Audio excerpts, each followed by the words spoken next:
បាបងស្រីណា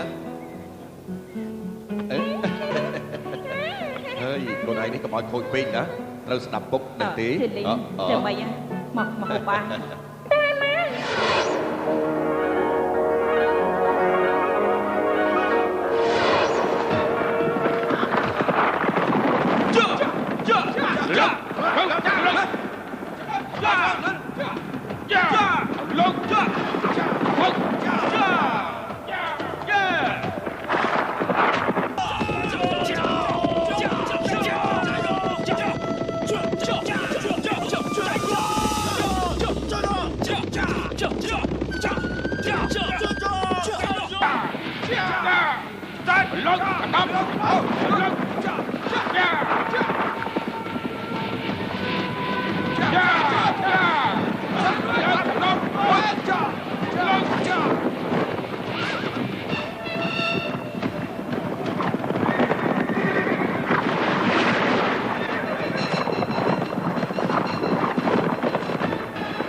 សប្អូនមានរឿងអីហ្នឹងហ៎យ៉ាងមិនដឹងមកចូលក្នុងសិនមក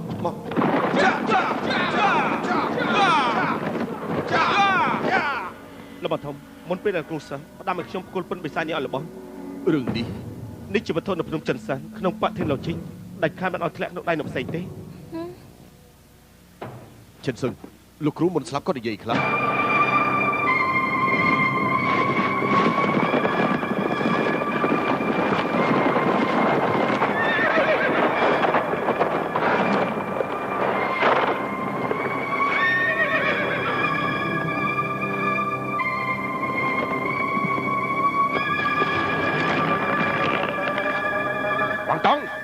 គប់ពិតបីសាច់មកយើងជាមេក្រុមបើមិនចឹងទេយើងទៅចាយចោលហើយកុំខ្លាចអីវ៉ាងតុងបើឯងព្រមប្រគល់ពិនវិសាឲ្យយើងគ្រួសារឯងសាច់ច្បាស់ធំកុំអីបាច់ព្រួញអូអាយចឹងអូ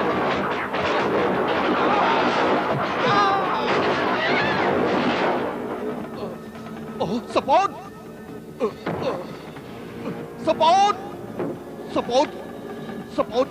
លោកគ្រូគាត់តើលោកគ្រូគាត់និយាយថាម៉េចគាត់តើលោកគ្រូគាត់និយាយថាម៉េច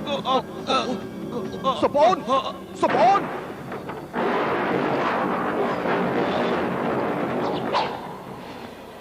បាទតុងឯងស្រាវច្បាស់បាក់អូតាបានសម្រេចថាធ្វើការកែប្រែយុទ្ធធម៌ឲ្យតែឯងប្រគល់ពិនបិសាចឲ្យមកយើងសន្យាថាគ្រួសារឯងនឹងបានសុខទាំងអស់ផ្ដេសផ្ដាស់វ៉ាងតុងយើងមិនខ្លាចឯងទេ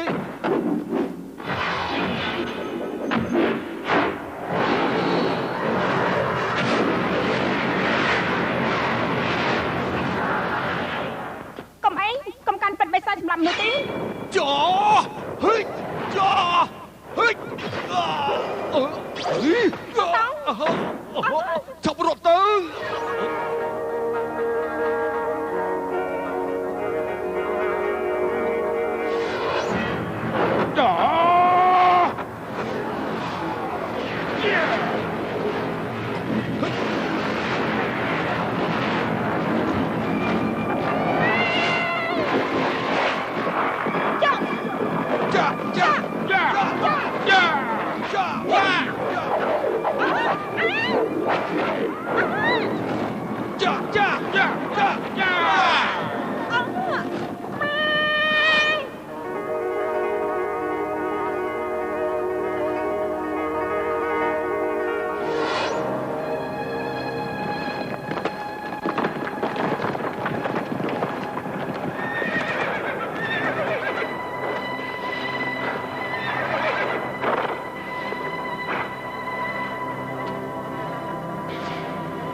នាងតូច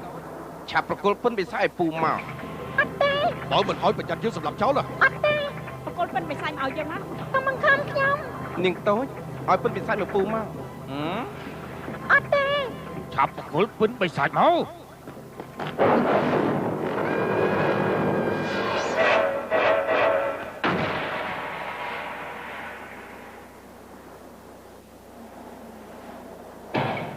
ប៉ាអូតាមិនចុះសម្រុងគ្នាមួយថ្ងៃគិតតែពីកាប់សម្លាប់គ្នាដណ្ដើមយកពិតបិសាចពេលនេះប៉ាធីឡុងបានជួបប្រទះនឹងទុកវេទនាទៀតហើយគ្រួសារតុងបានជួបប្រទះនឹងភាពវិនាមប្រត់ប្រាស់ឯពិតបិសាចក៏បាត់ស្រមោលពីពិភពគុណតាំងពីស៊ីមីធ្លាក់ចុះក្នុងជ្រោះ18ឆ្នាំកន្លងផុតទៅជួបភ្លៀងនៅអូលីងក៏បានផ្លាស់ប្ដូរគឺមានរទេះសេះអត់ពលឹងមួយបានរត់សាត់នៅក្នុងពិភពគុណសម្រាប់មនុស្សនៅក្នុងប៉ាអូតាមិនឲ្យសល់ម្នាក់ហើយគ្មាននរណាដឹងថាម្ចាស់រទេះនោះជានរណាទេពីព្រោះអីមនុស្សដែលបានឃើញរទេះនោះគឺត្រូវតែស្លាប់អូដល់ឲ្យកំពុងធ្វើការធ្វើអីណាគេធ្វើស្អីណាពេលវេលាដល់ហើយបើតែតកូលលីមិនតន់ចេញមកទៀតសម្រាប់តការប្រគល់លើកនេះគឺគ្រួសារតកូលចិនជាអ្នកឈ្នះមើលតើអាក្មេងលីលើនេះជាកូនទៀងងាប់មាត់រឹងចុះចាញ់តាំងពីដំបូងម្លេះថ្ងៃនេះនៅតែជាសត្វអណ្ដើកលឹបក្បាត់អណ្ដែលប្រកាសហើយអស់ចាយទៅស្អែកទៅអ្នកប្រុសធំលេខ1នៅក្រៅមេឃនោះគ្រាន់តែឈ្មោះខ្លាំងៗប៉ុណ្ណោះនៅចំពោះមកអ្នកប្រុសធំចិនរបស់ខ្ញុំគេបានទម្លាក់ដាវចុះចាញ់បាត់ទៅហើយអ្នកណាថាខ្ញុំខ្លាចវ៉ាមានមនុស្សច្រើនណាស់ណោះខ្ញុំមានម្នាក់ឯងទេដៃជើងអ្នកចាំអ្នកណាខ្លាចទៅយើងខុសក្បែរឥឡូវហ្នឹងឯងយ៉ាងម៉េចយើងយ៉ាងម៉េចឯងខ្លាចហើយហ៎ខ្លាចទេយំហ៎មន់យើងមួយនេះឆាន់កាត់គេខ្លាំងណាស់បើយកមិនដាច់ចាញ់ទេឈ្មោះក្រៅមានតបធំអញខ្លាចហើយមែនទេ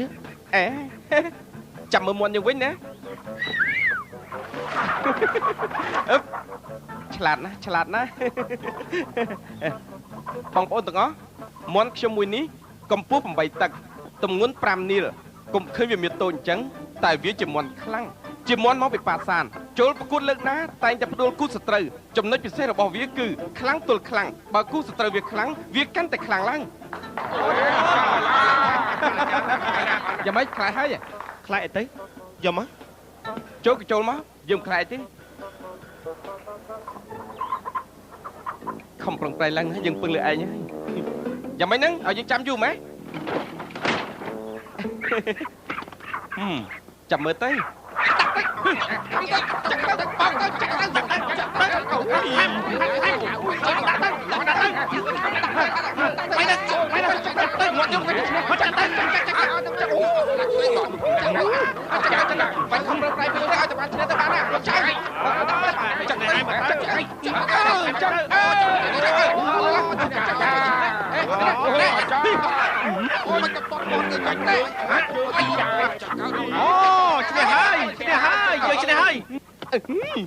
អាក្បាលធំចិនឯងលេងបោកប្រាស់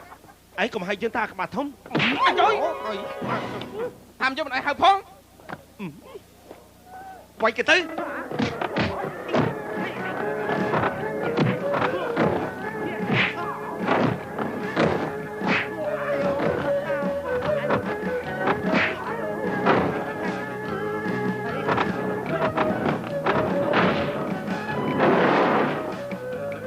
ប៉ុណ្ណឹងនៅមិនត្រូវទៀត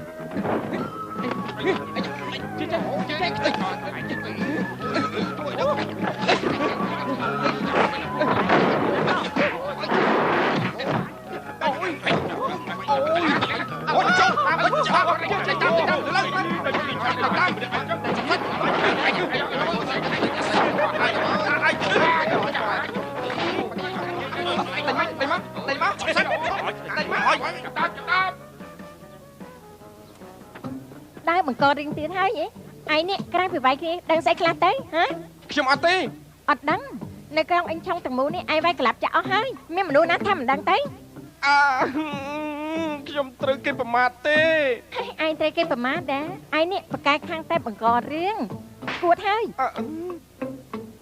យើងប្រាប់ឯងទៅចុះបើចង់វាយគ្នាទៅវាយទៀតទេខ្លួនឯងទាំងលើទាំងក្រោមវារបួសហើយខ្ញុំធានាថាលើក្រោយខ្ញុំប្រកាសជាបានឈ្នះលើក្រោយទៀតហ៎នៅមានលើក្រោយទៀតផងហ៎និយាយម្ដងទៀតទៅមើលនិយាយទៅលេហ៊ានហើយមិនហ៊ានទេយើងប្រាប់ឯងម្ដងទៀតណាថ្ងៃនេះឯងត្រូវទៅត្រាំក្នុងអទិនស្រាឲ្យពិតប្រាកដស្ដាប់បានទេទេឬក៏អត់ខ្ញុំត្រូវរបួសហើយឯងមិនទៅហ៎ពោះហ៎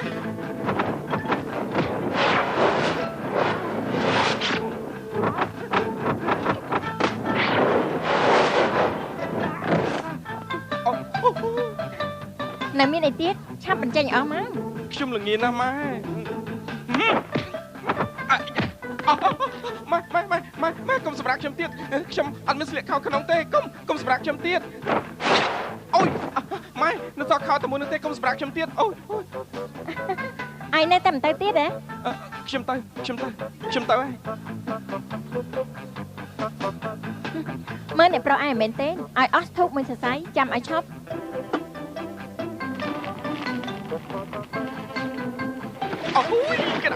អូយក្តៅណាស់ក្តៅណាស់ពួកឯងនៅសៃដណាទៀតឆាប់ផ្លុំបក់លឿនអាប់បាទផ្លុំទៅឲ្យឡើងជុំទៅពួកឯងពីរនាក់ចេញទៅហ្វាងចិនបាទដោតធូបគឺមួយដើមនេះយើងចាំមើលឲ្យច្មោះឯងរកអ្នកណាមកជួយទៀតម៉ែធ្វើចឹងម៉ែចង់សម្រាប់ខ្ញុំអីមានឃាតករមានចង់សម្រាប់ខ្ញុំអីពុកជួយខ្ញុំផងពុកលើកនេះទោះបីទេវតាមកជួយក៏មិនរួចដែរអ៊ីនាងកូនលីងគឺកូនប្រុសសំណប់បងតែវាយជាមួយគេទៀតហើយណែពុកខ្ញុំបានវាយជាមួយគេទេពុកឯងនៅបកាច់ទៀតម៉ែឯងអាចមកបកាច់ឯងបាត់ទៀតម៉ែឯងនិយាយសំហេតុផលណាប៉ុន្តែទៀតត្រូវហើយម៉ែនិយាយសំហេតុសំផលណាអ្នកពីរអ្នកមិនបាច់ត្រូវរៃគ្នានៅកន្លែងនេះទេក្រែងយើងធ្លាប់និយាយគ្នាហើយតើអាបងមើលខាងក្រៅឯខ្ញុំមើលខាងក្នុងឥឡូវបងចង់យ៉ាងម៉េចនិយាយរួចហើយមែនតែបងរៀនកូនត្រូវតែមានការអត់ធ្មត់ណាគឺបងធ្វើឲ្យគេបង្ករឿងគ្រប់កន្លែងបងស្លូតទៅកូនវិខូចគេជាកូនប្រុសរបស់បងទោះបីជាបងទម្លាប់យ៉ាងណាតើអ្នកណាហ៊ាននិយាយអីមែនគ្មានអ្នកណាហ៊ាននិយាយអីទេយ៉ាងណាក៏ឯងមិនមែនជាកូនយើងបង្កើតដែរខ្ញុំលេងរវល់ហើយអាចាអ៊ីនាងអូនណាម៉ែជប់ខឹងទៅចាប់ពីពេលនេះតទៅម៉ែនិយាយអីកូនស្ដាប់តាមម៉ែទាំងអស់បានទេអ្នកនេះមេប៉ាអ្នកប្រុសភូមិឋានជីងអ៊ីងសុំជួបចូលមក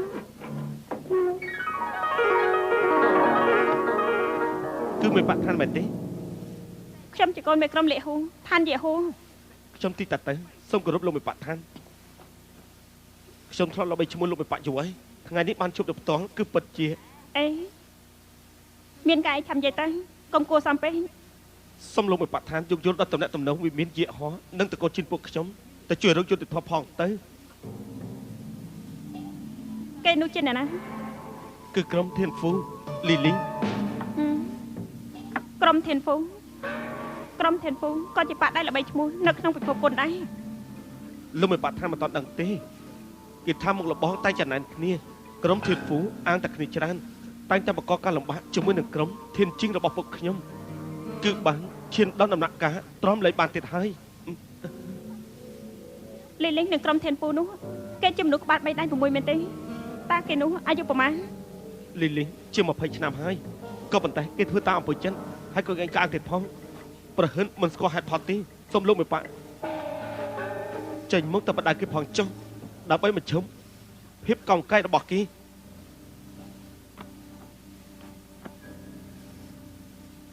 ត្រូវតែស្អីនឹងលីថងខុងដែលជាមេក្រុមធានហ្វូទៅគេជាកូនប្រុសលីចង្ខុងយកមកចិញ្ចឹមអញ្ចឹងតាបានជាក្អេងក្អាញ់នេះលោកមកនេះចង់ឲ្យខ្ញុំធ្វើកិច្ចការតូចនេះមែនទេ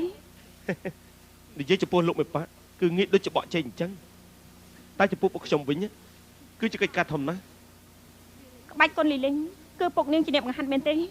មិនមែនទេតែវិជាគូរបស់គេនិងឪពុកគេមិនដូចគ្នាទេឬថាលោកគ្រូរបស់គេជាព្រះសង្ឃមួយអង្គតែពេលមុនមកគ្មានអ្នកណាធ្លាប់ស្គាល់ទេនេះគ្រាន់តែជាពាក្យជាចាំរាមទេ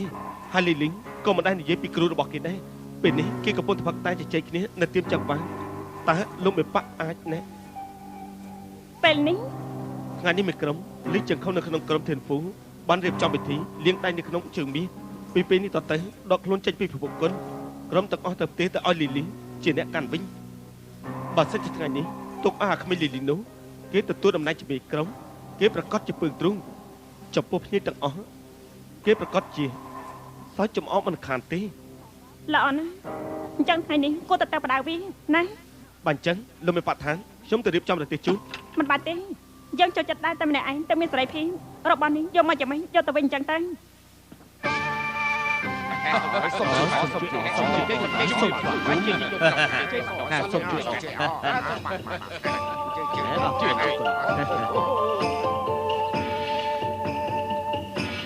សូមជួយអស់លោកមេក្រមលីដែលលាយដៃក្នុងផើងមាសអរគុណអស់លោកហើយសូមជួយអង្គុយ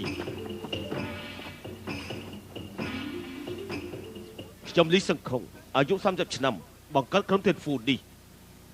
មកដល់ថ្ងៃនេះគឺរយៈពេល20ឆ្នាំល្មម20ឆ្នាំមកនេះព្រឹទ្ធាចារ្យម្ចាស់ស្រុកឈឹងមីងនឹងមានការជ្រោមជ្រែងលើកស្ទួយពីមិត្តភ័ក្តិនៅក្នុងពិភពគុណរូបខ្ញុំឈឹងខុងសូមអរគុណខ្លាំងណាស់ដូច្នេះខ្ញុំសូមគោរពដើម្បីអរគុណអស់លោកតានេះសៀស័យបាទតុកស្រាបាទហើយមកដល់ហើយតែក្តៅសុំអញ្ជើញពិសាតាមសម្រួលយើងប្រកាសទៅឈ្នះហើយចុកក្រោយមកអ្នកប្រោសជាតិនោះយ៉ាងម៉េចទៅយ៉ាងម៉េចហ៎អើយចាំមិនទៅឆ្ងល់អីដូចមន់គោកត្រូវមកក្រោយជំរាមកស៊ូអញ្ចឹងក៏រត់ទៅបាត់សុំជួយអរអ្នកប្រោសសុំជួយអរខ្ញុំលីចង្គង់សូមជួយស្រានអ្នកទាំងអស់គ្នាមកពេញចុះស្រាវីរៈបុរសសូមគោរពអស់លោកសូមជួយអង្គុយលោកមីកំលីកិច្ចការលាងដៃផើងមានធំយ៉ាងនេះមិនក៏មិនឃើញអ្នកប្រុសលីងចឹងគេមិនតាន់មកវិញទេគេទៅបំពេញកិច្ចការនៅខាងក្រៅបន្តិចទៀតគេត្រឡប់មកវិញហើយប៉ុណ្ណឹងបានហើយខ្ញុំទៅវិញហើយអាយ៉ាមិនបាច់ចាំបន្តទេបន្តិចទៀតទៅក៏បានដែរមិនបានទេលបងដឹងទេថ្ងៃនេះនៅផ្ទះឪពុកខ្ញុំមានរឿងល្អកើតឡើងផងអញ្ចឹងចុះបាត់អេបាត់អញ្ចឹងចុះចាំដល់ថ្ងៃខ្ញុំបានធ្វើជាមួយក្រុមធានហ្វូខ្ញុំអញ្ជើញបងប្អូនទាំងអស់ទៅផ្ទះខ្ញុំផឹក3យប់3ថ្ងៃម៉ាត់ណាគឺម៉ាត់ហ្នឹងចាំមកចិត្តល្អគ្នាទៅហ្នឹងហើយតើស្រួលជប់សិន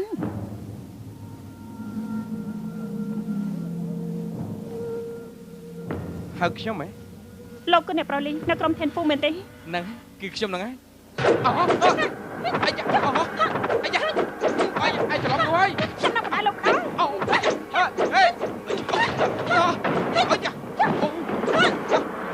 អាយចង់លេងមែនទេណែរឿងវាយគ្នាយើងចូលចិត្តណាប៉ុន្តែថ្ងៃនេះយើងមានកិច្ចការត្រូវធ្វើចាំយើងធ្វើរួចយើងមកលេងជាមួយឲ្យសប្បាយចិត្តម្ដងបងប្អូនជួយខាត់គេផង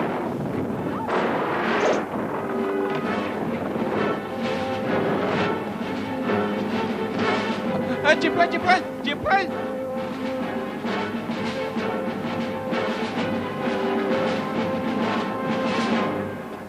បង្ខំពេលនេះឲ្យកូនយើងនៅមិនតាន់មកទៀត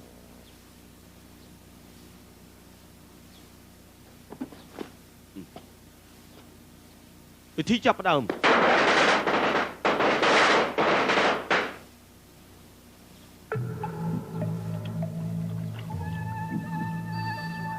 បើលោកមីក្រុមលីសម្រាប់ចិត្តដកចេញពីពិភពគុណទៅហើយ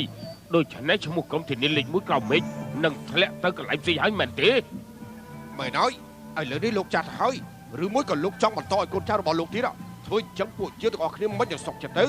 មែនហើយហ្នឹងហើយបងប្អូនទាំងអស់ស្ងាត់បន្តិចទៅស្ដាប់ខ្ញុំនិយាយសិនឈ្មោះលេខ1នៅក្នុងមេឃនេះមិនមែនជាឈ្មោះរបស់លីចង្ខុងខ្ញុំទេគឺជាឈ្មោះរបស់ក្រុមធានហ្វូជាឈ្មោះដែលបងប្អូនយកជីវិតទៅបដូរទាំងអស់គ្នាលីសង្ខុងខ្ញុំពិតមែនតែដកខ្លួនទៅហើយតែនៅមានកូនប្រុសខ្ញុំលីលៀងដឹកនាំអត់តបើគេរស់នៅមួយថ្ងៃគឺអាចរក្សាក្រុមទី1នៅក្រោមមេឃនេះបន្តទៅទៀតលីកូនក្មេងម្នាក់មានអាយុ20ឆ្នាំដែលពីមុនមិនដែលដាស់ការពារផងក៏អាចគ្រប់គ្រងក្រុមទី1ក្រោមមេឃនេះបានដែរមែនហើយថប់សិនថ្ងៃនេះជាថ្ងៃល្អដែលថឹងខំលៀងដៃក្នុងផើងមាសតើបងប្អូនអនុញ្ញាតឲ្យខ្ញុំសុំសួរបានទេថ្ងៃនេះបងប្អូនមកទីនេះដើម្បីអបអរឬក៏ចង់មកបំបល់ទេសុំសួរអ្នកទាំងអស់គ្នាស្គាល់ពីច្បាប់ពិភពគុណឬក៏អត់មកពីពួកខ្ញុំមិនជឿចិត្តលើលីលីងខ្ញុំរូបផ្លាក់បណ្ដោះសន្និសិនចាំថ្ងៃក្រោយសម្រាប់បន្តទៀតហើយមួយចឹងទៅកុំអាទម្លាក់ផ្លាក់អី